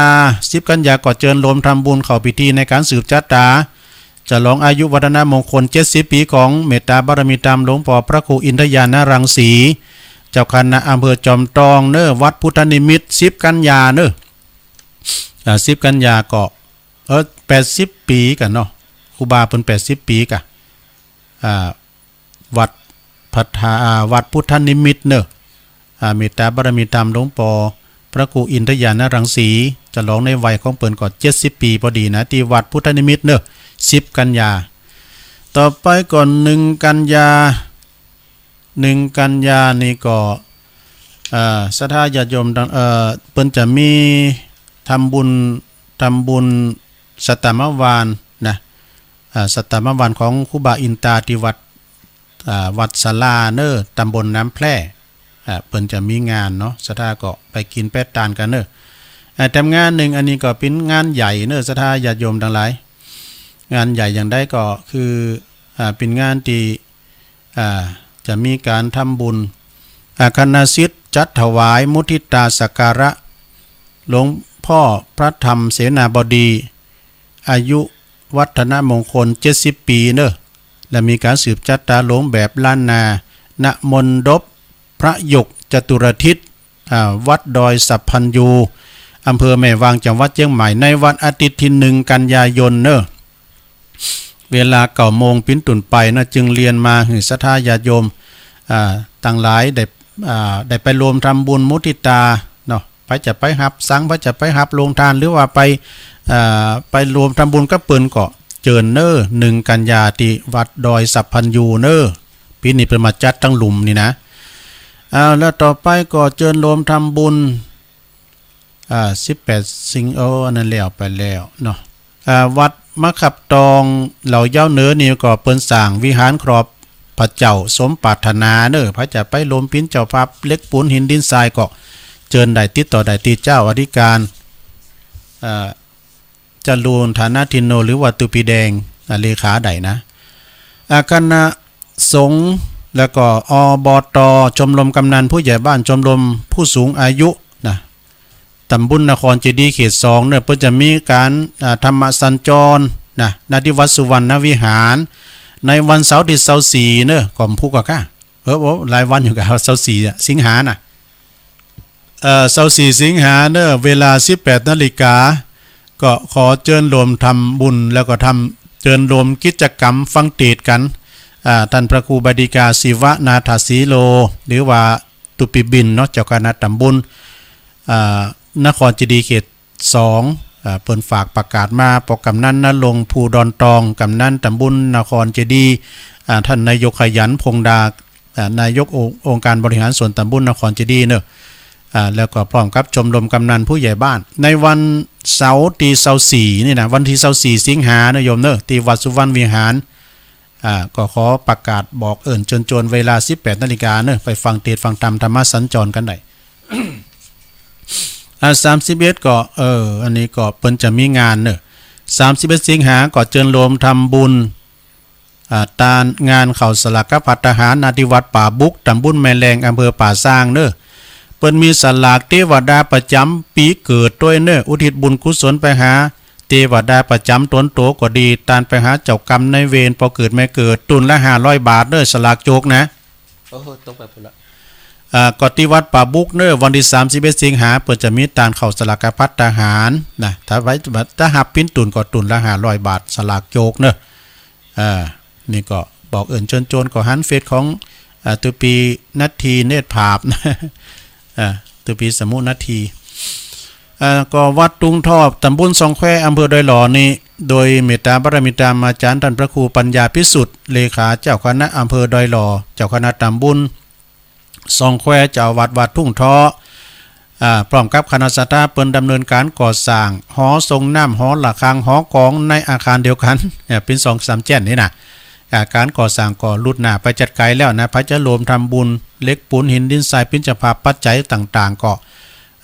ไปเจิญไปได้เนอเบอร์โทรศัพท์ของเปิ้นก็0871746950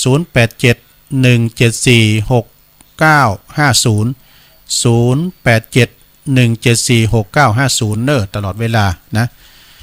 เจิญโลมทำบุญอายุวัฒนมงคลครบ46 ปีของเมตตาบารมีธรรมอาจารย์ท่านพระครูรัตนวรรณสาธรครูบาเจ้าไกลลาศรัตนวรรณโนณตีพุทธสถานอุโบสถนะวัดดอนตองเนอะใน ในวันที่25เนาะวันเดือนในวันที่เวลาวันที่มันไหนเนี่ยขอเชิญรวมทำบุญกันเนอะที่วัดดอนตองนะโบสถ์ดอนตองนะ22 กันยาเนี่ยสุมาเดี๋ยวดูมันอยู่พี่กันอาทิตย์ที่22 กันยาเนี่ยเดือนหน้านี่นะไปเชิญไปถ่ายชีวิตโคกระบือก็ดีแล้วก็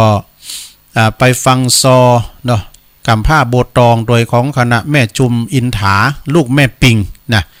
เปิ้นงานนี้เปิ้นมีการประกวดที่ดาช้างโดยเนอะโตหน้าสนเนอะ22ศรัทธาญาติโยมทั้งหลายตุลาเปิ้นมี20ตุลาตัวแล้วก็มีวันต่อไปแถมเนี่ยมันคุ้นนักอ่ะนะอาจารย์ประครูประกอบแบ่งเป็นภาคเป็นอย่างไป แล้วต่อไปก็ที่วัดพระป่านะโยมเด้อวัดพระป่านี่เปิ้นก็จะมีงานนะเปิ้นจะหล่อพระเจ้าหล่อเทศทองเงินพระเจ้าตันใจสีดอนจืนเนอะนาตัก14 นิ้วนาตีวัดพระป่าในวันที่1ที่2กันยาพุ่นเนอะที่1ที่2กันยานั่นก็ไปรวมทำบุญกินต้านกันโอ้ล่ำมาแล้วเนาะหลวงพ่อบุญปันนี่วันเกิดเป็นวันที่19 สิงหาเนี่ยแล้วไปละนะก็อยู่ดีมีสุขเนอะหลวงพ่อเนอะอยู่กัมจูปูจาอยู่เป็นลมโพลมไส้น่ะเนาะก็อันนี้ก็เป็นข่าวสารงานบุญแล้วก็มีแถมก็ว่าวันที่1ถึง8ธันวา1ถึง8ธันวานี้เปิ้นจะคณะสงฆ์อำเภอป่าซางเปิ้นจะมีงานออกเม่นพระราชทานเพลิงศพ ในเมตตาบารมีธรรมหลวงพ่อท่านพระครูวรพจน์นิวิทย์อดีตรองเจ้าคณะอำเภอป่าสร้างอดีตเจ้าวัดแม่แรงเด้อก็ไปรวมทำบุญกันท่านพระอาจารย์บดิกาถนอมฝากประกาศมาพระเจ้าปิ้นเจ้าภาพสังปิ้นเจ้าภาพโครงการก็ติดต่อได้ที่เบอร์โทรศัพท์ของตุปีถนอมเด้อบดิกาถนอม087 175 2349 087 175 2349นะได้ตลอดเวลาเนอะแล้วก็ข่าวสารงานบุญก็จะมีมาเลยเนาะสดาเนาะเวลาอันเฮา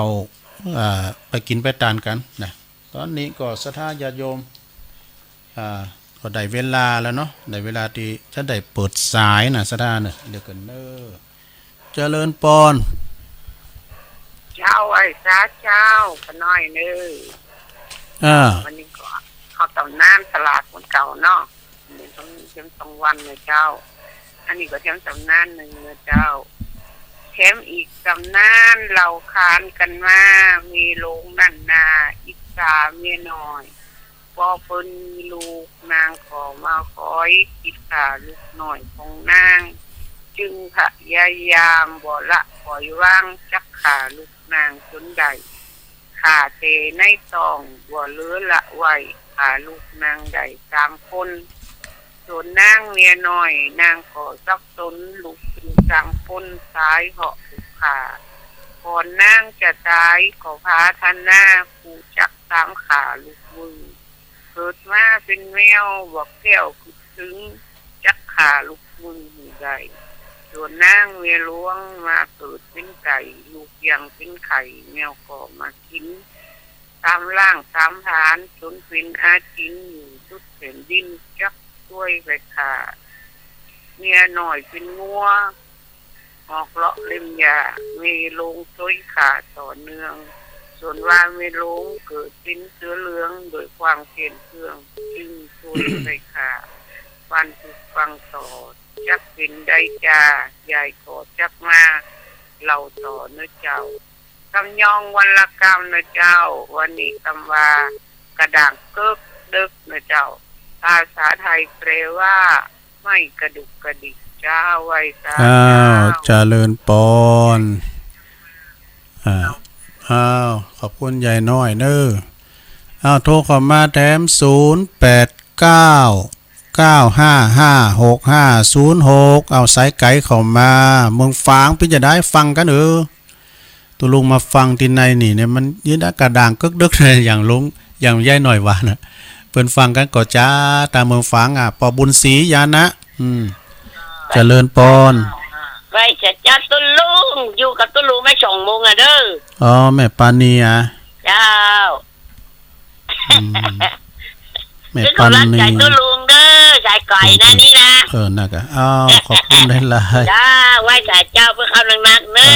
อจะฟังเพลงนวดนี่เนาะผู้ก็ฟังแถมตุยเลยเด้อฟังธรรมตุยเด้อผู้ก็ฟังแถมเนาะจ้าตีน่ะเนาะเข้าใจเป็นข้าวเนาะแม่ปลาณีตุนพึ่งเนาะเจริญปอนจะมาประกาศเจ้าโยมอยู่ตั้งใดจ้าอยู่ตั้งเชียงใหม่อยู่ปะคอยใต้โอ้สันปะคอยปะคอยเนาะดงปะคอยเจ้าโอ้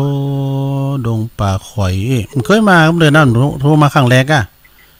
เจ้าโทรแรกดงปะคอยไต่ได้อยู่ในตัวเมืองเชียงใหม่กะเขตอำเภอแล้วก็จากไปแถมหลายกิโลอยู่เจ้าอำเภอเนี่ยอำเภอเมืองเจ้าเมืองเจ้าดีกับฟังคืนอย่างเก่า6ฟังคืนของวัดไฟหินไฟหินนี่ดังไกลได้กะเจ้าโอ้ขอบคุณโยมนักๆเด้อฟังไปติ๊กจักไปจักต้องเหมือนกันมาเพราะว่าวัดไปไหนจะถามตุลุงวันนั้นละเนาะแต่กะก็อันนี่กะเลยกันสะพานขามหุ่นตั้งตีปักตั้งเจริญติกาดนะเลยมาสัก3 กิโลเนี่ยแล้วมันจะมีป่ายเลี้ยวซ้ายนะป่ายใหญ่กันนะแหละก็เฮาเลี้ยวมาทางซ้ายถึงหันดอยต่างกันก็เด้อละนั่นดอยเดียวน่ะดอยน้อยเนาะจะว่าไปก็ดอยโตนดอยแก่นเดียวไปมหาแวเด้อเจ้ จ้าเพราะว่าไปหาญาติที่ร้านเกียงไก่หน้าวัดจอมตองเจ้าร้านเกียงไก่จอมตองเปิ้นขายโคเนาะเจ้าเจ้าฟังตลอดเน้อโอ้ขอบคุณโยมเน้อดงป่าข่อยไต่เนาะสาธุสาธุแดงดอกตะล่อมนั่นเลยเจ้าแต่ดอกตะล่อมนั่นแม่นะเจ้าสาธุสาธุแต่วันนั้นไปก็โทรมากรรมเจริญปอนไหว้สาเจ้าโอ้แม่จันทิพย์วัดเกศกาลามมาแล้วฝนตกก็เจ้ามีฝนหอมว่าก็แดดนี่แต่ว่านี่ก็บ่มีเจ้ามันนั้นมันแดดไปแล้วก็มันฟ้าห้องเหมือนกันนะมันก็ฮิตตกเหมือนกันนะมันตกปินตีไปตั้งเป็นอันที่ว่าระวังวันที่21 22ไหนน่ะไม่ฟังเจ้าแล้วเนาะฟังโซนพระเจ้าสวดมนต์ตัวโอ้ดีแล้วกะดีแล้วผู้ก็ฟังทำเน้อเนาะก็ถาลุงฝันนั่นดีเนาะเจ้าก็ถานาในธรรมนะกะเจ้าก็ถาในธรรมน่ะใครได้จ้ะน่ะกะคาถาในธรรมน่ะหิมากล้าขึ้นกล้าแม่นไขมาเนี่ยเปิ้นว่าหมดเนาะสังกะหะปะปึกเอาไปสืบชะตาก็ได้ขอบคุณแม่จันทิพย์หนักๆเน้อกำลังใจตัวลุงขอบคุณบุญรักษาแม่จันทิพย์วัดเกศกาลามเจริญปอนไหว้สาธุโลไหว้สาวันตาน้องเบลครับฟังเจ้าแล้วก้าฮัลโหลฟังเจ้าละชัดเจนดีเนาะฟังไปรับไปนั่นเตอะเป็นยังมันก่อมรับอยู่แล้วอากาศมันเย็นเนาะมันอากาศมันเย็นฝนตกมันเย็นมาละก็คือได้ฟ้าห้องเนาะมานี่ฟ้าห้องนะมื่นแล้วมันได้ยินฟ้าห้องแต่บัดตกเนาะมันกับมันฟ้าห้องก่อนฝนคุณกี่อู่มีเงินนะอย่างตุลุงวานะอย่างตุลุงนี่เหมือนกันนี่ฟ้าห้องก่อนฝนคุณกี่อู่มีเงินอู่ดีแต่กระเป๋าแท็บครับตุลุงสบายดีเนาะตามมาตรภาพนะกะมันเจ็บมันเป็นยังยินดีน้องเบลเป็นอย่างก็ดีละนั่นแหละขอว่ากินใดไปใดก่อนแล้วเนาะกินไปตันไปอยู่ได้สัก 2,000 ปีก็โอเคไปถึงขนาดนั้นได้แล้วสาว 2,000 ปีกันพูดถึงว่าถ้ามีเหตุการณ์ได้อย่างนั้นเนี่ยอยู่ได้สัก 2,000 ปียินดีน้องเบลเนอร์บุญทักษาเนอร์ไม่สาครับสาน้องเบลนักร้องนะ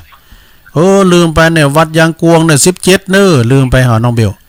17กันยากินสลากกันที่วัดยางกวงอาจารย์ผอ.เฮาก็จะไป17กันยาเนอไปปะน้องเบลหันเพิ่นจะไปห้องเพลงโดยวะ สลากพัดที่วัดยางกวงวัดครูบายางกวงเนอเจริญปอนโยมอยู่ตั้งใดอยู่แม่ย่อยสันทรายแม่ย่อยสันทรายนี่ก็ฟังตลอดน้อยแม่นะฟังตลอดแต่กะดีกะฟังพุกก็ฟังแถมตื่นเจ้าวันนี้นี่ลุงนาฬิกาปลุกวันนี้รับดีตอนนั้นฝนตกอันนั้นมันรับดีนะกะฝนตกเนาะขอบคุณแม่ฟ้าห้อมได้ยินดีกับแม่เนอแม่ย่อยสันทรายเนาะบุญรักษา0899556506นะมีขอมาเลยเจริญปอนปากแก้วปากแก้วข่าวได้ยินมาทางว่าวัดได้หน่อยไม่เป็นนี่ฮะ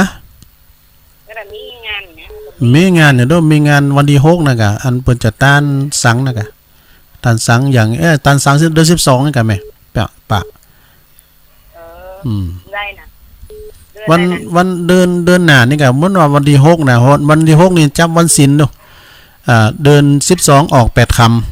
ำป้อมกันถึงอันวัดวังคำป้อมได้ยินประกาศงานนั้นได้ยินงานเราของบ้านไอ้โหงานคือ วันที่6อย่าได้ถามวันนี้มันจ้างหรือบ่าวไปถึงก็มูดับไปเอาโอ้ขอบคุณหลายๆเด้อยินดีปากแก้วหลายๆอ๋อโทษนี่มียางไม่ใส่นะยานคอแมวนะยันคอแมวน่ะเน็ตแต่ๆนะหันพลทันตาแต่ๆอ่ะโอ้คาถาตุลุงก็ซักซีแต่ๆเนี่ยบ่โตพำบริกรรมก็เดียวโหงใส่เป็นยันมหานิยมเนาะเอาโหงใส่บ่ทำกลางมาก็บ่โดดติดกับเป็นปัวขึ้นก็ไม่บ่แท้น่ะแมวรู้ซักซีแต่ๆกับคาถาอันบทนี่น่ะมาแล้วลืมมาคิดใจอะไรมีการมาคิดใจเรื่องยันคอแมวเย็นคอแมวในเน็ตแต่เป็นกำมนกำงานได้แม่เนาะถ้าเกิดยังหนักขอบคุณเนอะปะแก้วเนอะอันนี้เปิดมาจากปุ้นตำบลนครเจดีย์โบกก็หาเนอะแต่ก่อนตุลุงอยู่ปุ้นโบกก็หาไปเปิ้นใส่บาตรถึงหวานปะแก้วเปิ้นโฮมทำบุญเจริญปอนกราบไหว้สาท่านละค่าเสโลที่นับถือโอ้มาละสายมงคลมาละหลวงพ่อมานิดวันนี้ถ้าอย่าเมามันในอารมณ์เนาะบ่เบรกสักกำได้ได้เขียนหน้าเลยเนาะเศษทำแต่ลืมพักเบรก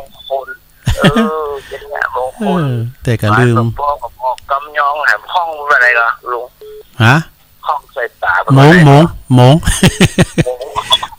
เขาพอดเรื่องนั้นเรื่องแต่บ่ออกเนาะแต่กำเจ้าลืมบอกไปลืมกำเปไปมันเป็นนะหมูลุงบอกว่าคำเราบอกว่าฟังภาษาจีนเนาะฟังภาษาจีนก็โอ้ดีละลุงช่วยกันพูดช่วยกันกล่าวอนุรักษ์เนาะอนุรักษ์ถูกต้องลุงวันนั้นอ่อนมันมาหูกบอกว่าจอกเป็นยังอันเก่งเป็นยังนะเป็นมุ้งเป็นยังเขาก็สอนเขาไปคือมันพูดเรื่องตอนนั้นเนาะแม่น่ะยังทางลุงเตะทำเมืองนี่นะผมว่าเตะทำเมืองเลยเนาะเตะทำบรรยายมันเข้าใจโวยหายโวยแล้วก็เขาวันนั้นเรื่องการทำพื้นเมืองเอาไว้เหมือนท่านพระครูพี่ศรีจิรพรแล้วบอกว่าของไม่ก็เอาของเก่าของละเอาเป็นพระเป็นตุคุณเมืองกับเตะทำเมืองเป็นของอาจารย์เนาะแม่น่ะ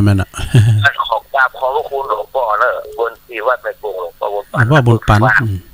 บทฝากบทสวดมนต์มาเฮ้ยจะได้แจกกันแต่กะวันศีลวันเธอเราอาจารย์เนาะแม่น่ะ2323เขาจะได้แจกบทสวดมนต์ที่หลวงพ่อมันมอบพูดทางสถาบันอันวันนี้หอมบุญกับแม่แดงเป็นไปห้องหลวงที่เป็นไม่นะดีละเขาเป็นอายุได้สักร้อยเนาะแล้วลูกได้เนาะนี่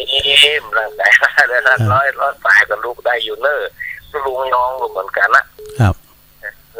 สุขภาพแข็งแรงได้เตะน้ำเตะท้ำก็หาใหญ่สาธุลุงขอที่ฐานจิตและภาวนาท่านอายุยืนเนอะโอ้สาธุเนอะขอบคุณเนอะสาธุหลวงพ่อปานนิดเนอะ0899556506ลืมไปวันที่24-25เนอะงานอายุวัฒนมงคลครูบาในวังเนอะวัดวังสิงห์คำไปสืบจัตตากันเนอะวันที่25เนอะวันเตะเพิ่นนะสืบจัตตาหลวงไปจัดปักตุ่นปักยั้งนะมีตุ่นนะก่อน 1,000 บาทขึ้นไปเนาะหับสังก็ชุดละ 2,000 บาทที่วัดวังสิงห์คำท่านหลวงพ่อพระครูวิสิทธิ์ศรีลาพรเนาะเจ้าคณะตำบลป่าเดชเนาะวัดวังสิงห์คำเจริญปอนเจ้าวัดจานะเจ้าเมลิหวยทกเนาะเจ้าฟังนี้นะเจ้าโอ้บ้านอาจารย์เทพม่วงเพชรว่าเนาะดีกะตอนนั้นเข้าใจดีนะเจ้าพวกเราเอาบรรยายครับพวกนะพวกเอาบรรยายวันนี้อันทำของหลวงตามูลวัดหนองเจริญพวกนี้หลวงพ่อบุญปันครับแม่อัมพรเขานี่กะพวกบรรยายครับนี่กะเนาะขอบคุณแม่ลินักๆเด้อหอยทกเนาะพี่นันแกะสบายดีก้าพี่นันแกะพี่นันแกะสบายดีเนาะมันอยู่ห้วยละเหมือนกันเด้พี่นันแกะแม่อ้าวขอบคุณแม่ลิเนอร์สาธุพี่นันแกะผลก็เป็นโคศกอย่างตัวลุงนี่แหละนะเจริญปอนการนมัสการเจ้าตัวลุงเจ้าเจริญปอนอันนี้โยมพิสมัยแม่ริมเนาะเจ้าอ๋อฟังเขาได้ยิน แม่อุ้ยจากตะล่อมตะคอยใต้แม่นันเจ้าเปิ้นโทรมาหรอแม่นเจ้าเพิ่นเป็นแฟนรายการน้องตัวอ๋อตะล่อมดอกตะล่อมเนาะแม่อุ้ยดอกตะล่อมนะอยู่ใกล้ๆกันอยู่แม่ริมเหมือนกันเนาะอยู่อำเภอเมืองอำเภอเมืองต้องอยู่แม่ริมยังถนนยังงั้นแม่บุญกัดกล่อมก็ยังโทรมาเด้อเหรอถ้าอย่าได้ยินละประเดี๋ยวนะนะตีสาวต้นเปล่ากับแม่นวลจะเดียวตัวตัววันนั่นน่ะจ้าต้องบทการได้ฟังตุลุงเตทำอันเป็นถ้ำมันเนี่ยกะเป็นถ้ำอันจะยัดจังเจ็ดเนี่ยทำมึงเนาะตามได้ฟังต้นไม้ก็ไม้ต่างๆนะขอบคุณหนักๆเด้อโอ้บุญรักษาเด้อสาธุอันนี้เพิ่นก็เป็นดีเจเหมือนกันเด้อเพิ่นจัดที่ฝายหินเนาะจัดที่ฝายหินขั้นงานต่างๆเพิ่นตายปัญหาด้วยเจริญปอนฮัลโหลสายใหม่เข้ามาฮัลโหลใช่เจ้าโอ้ยแม่อยู่ไหนนี่ที่บ้านห้องหลวงเจ้าโอ้แม่สีพันนะฟังสมาธิแสมแล้วเนี่ยเจ้าใส่เกียวเลยท่านมหากรุณิโกนะเจ้าฟังตลอดเนอะบ้านหงโลงเนาะเจ้ากำลังใจฟังปฏิติ๊กเจ้าขอบคุณหลายๆเน้อแม่เจ้าเอาทำแม่ไว้ในใจโอ้ดีแล้วบนก็ฟังแถมผู้ก็ฟังแถมเน้อเจ้าดีตามฟังแล้วโอ้ยินดีแม่สีพันบ้านหงโลงยินดีนะแม่เน้อสาธุบุญรักษาอันนี้ก็ฟังคุณรายการเน้อเจริญปอนไว้สาเจ้าอันนี้แจ้โฮมกะฮะแม่แจ้โฮมแม่จันฟ้องเจ้าว่าหันยังก็ถามเฮ็ดจุโรยกะฮะคนน่ะถามเฮ็ดจุโรยกะเฮ็ดจุโรเฮ็ดหยังก็แม่จุโรไข่เลี้ยงเฮ็ดจุโรยเจ้าเฮ็ดจุโรไข่เลี้ยงลูกเงี้ยมันหักไงนอนมองโป้งนี่เป็นล่ะตัวลุงว่าเฮ็ดสโลยเฮ็ดจุโรมันว่าเหมือนกันเนาะความจริงก็เฮ็ดมันก็เฮ็ดเหมือนกันแต่ชื่อมันเหมือนกันฮะอันนี้อันนี้จังหวัดหนองซองกันวะจังหวัดหนองซองเหรอพี่ฮะเบอร์โทรไหนก่อนวัดหนองซองไงคือจะรู้นั่นเลยอ๋อแม่จดเนอะวัดหนองตองนะจ้า081เขียนน่ะ081นะ950 หาตัวเดียวนะ950จ้าเดี๋ยว08แม่น่ะ950แล้วก็แฮม4ตัวเนอะ3471นะโทรนำกล้ามเนอะ0819503471นะวัดหนองตองเอา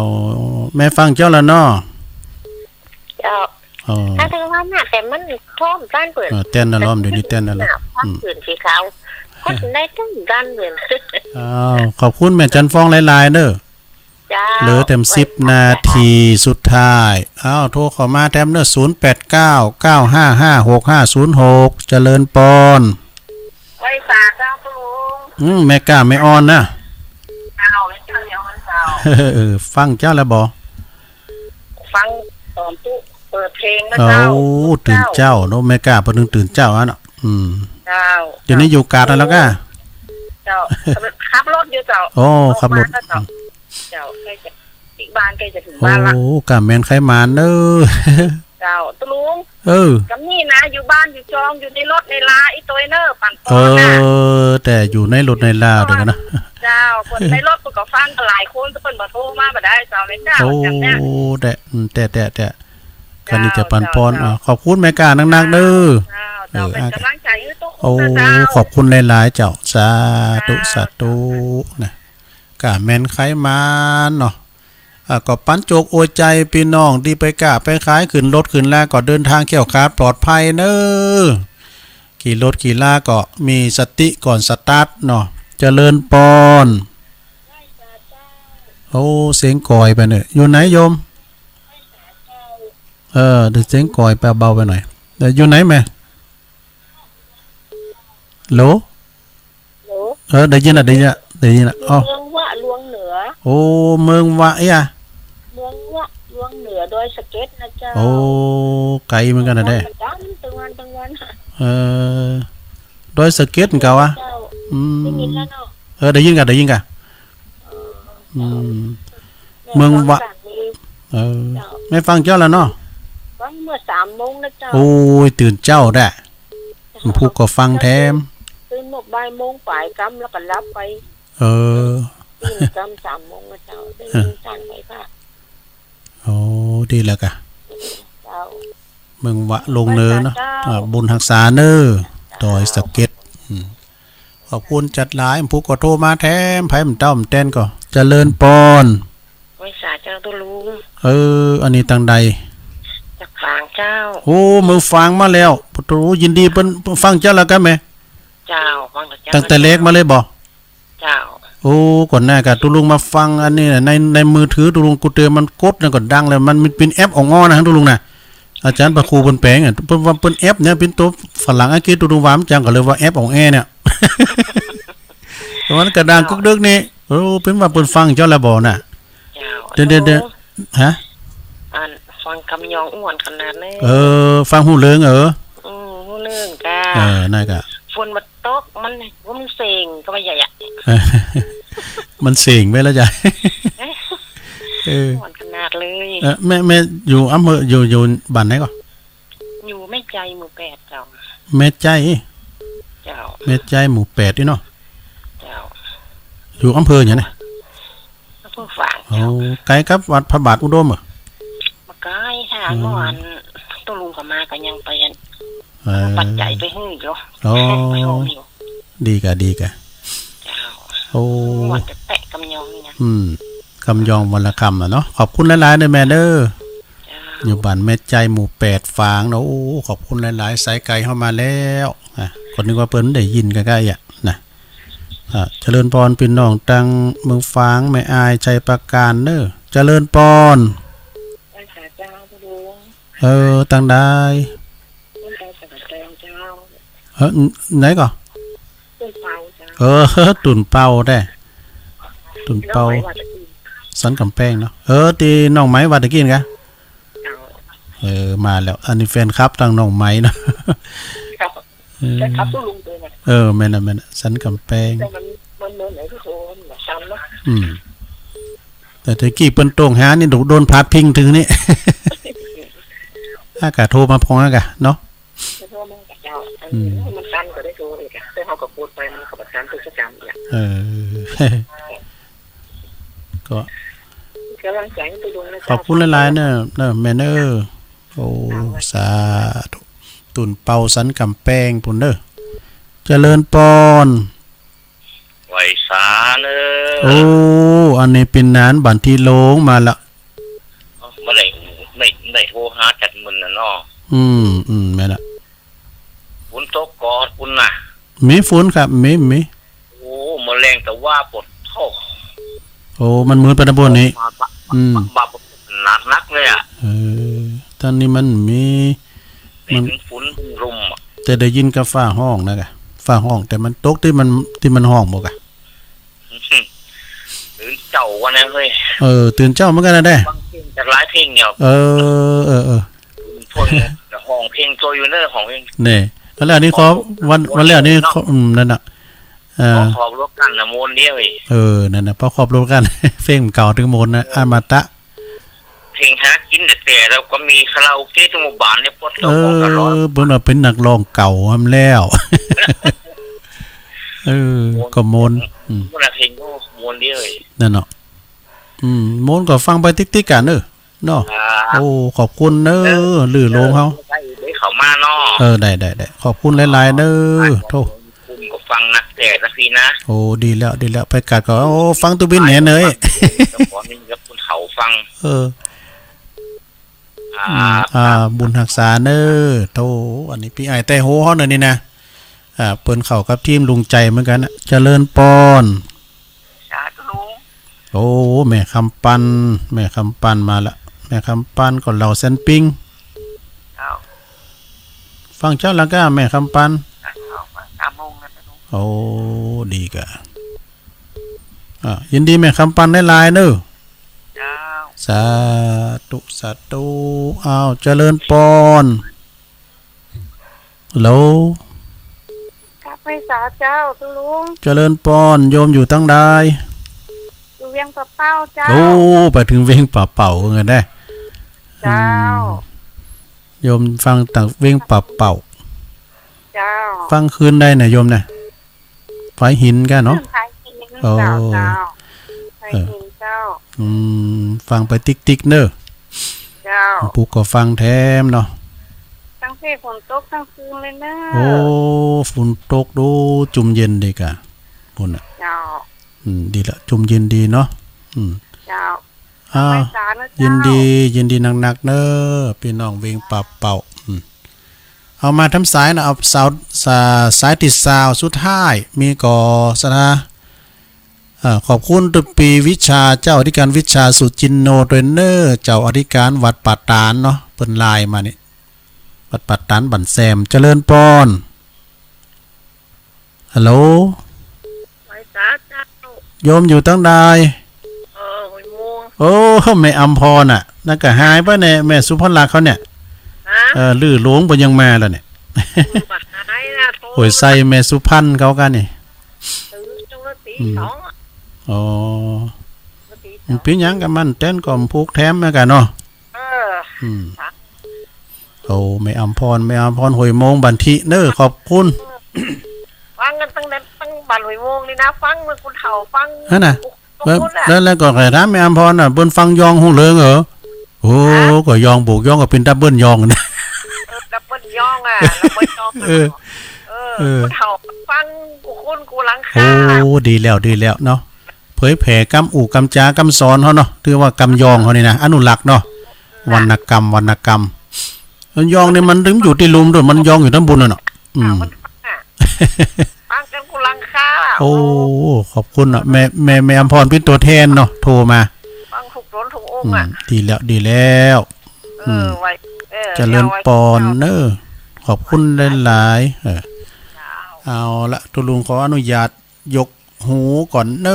สดาญาติโยมทั้งหลายไผมันเต้ามันเต้นก็ขอสุมาโดยตุลุงผมจางว่าเฮือได้สาวสายดูติมได้หับสายมี18สายกันน่ะสายแหลกก็ยายน้อยกัดนัดแม่ปราณีตุนพึ่งแล้วก็อันนี้ก็ดุงป่าคอยไต่อำเภอเมืองโทรมาเป็นข้างแหลกน่ะแม่จันติบวัดเกตการรามน้องเบี้ยวนักร้องเฮาเนาะ17เปิดจะไปห้องที่วัดยางกวงกันยานะ17กันยางานตานเข้าสลักพัฒทหารแม่ย่อยสันทรายโดยแล้วก็ปากแก้วโบกข้อหาดูเอาหลวงพ่อมานิษฐาวโรสำนักสงฆ์หอมบุญป่าไม้แดงแม่ลิหอยทกแล้วก็แม่โยมพิสมัยจากแม่ลิมแม่สีปานบันหงหลงแม่จันฟองแจ่โฮมแม่กาแม่อ้อนอยู่ในรถก็คือปันป้อนตัวนะ อยู่ดีมีสุขเนาะเมืองวะลวงดอยสะเก็ดนั่นแล้วก็มีแม่ใจหมู่8ฝางยินดีพี่น้องฝางมา1สายตุนเปาสันกำแพงนี่ก็แฟนครับเปิ้นมาเป็นน้องใหม่ด้วยเปิ้นเป็นนั่นแฟนครับของน้องใหม่ด้วยน้องพิสมัยแล้วก็มีบันทีหลงปีไอไตโหเฮาปีไอไตโหเฮาตังบันทีหลงโทรมาเตอะแล้วก็แม่คำปันเหล่าเซนปิ้งวอปเวียงป่าเป้าฝนตกตึงคืนนี่แม่อำพรหวยโมงปิ้นสุดท้ายเช้าสายพอดีขอบคุณกูเสงกูสายวันนี้ก็จบเวลาตุลุงขอนำรายการจากลาไปก่อนวันพุธก็มาฟังคันหมายตีเก่าเวลาเดิมเนาะอุพิษอุทุก็ขอสุมาอภัยครับพี่น้องศรัทธาญาติโยมตยอยู่ดีมีสุขวันนี้ลาไปก่อนเจริญปอนจัตตารโอธัมมาวัฏฏันติ อายุวันโนสุขังปะลา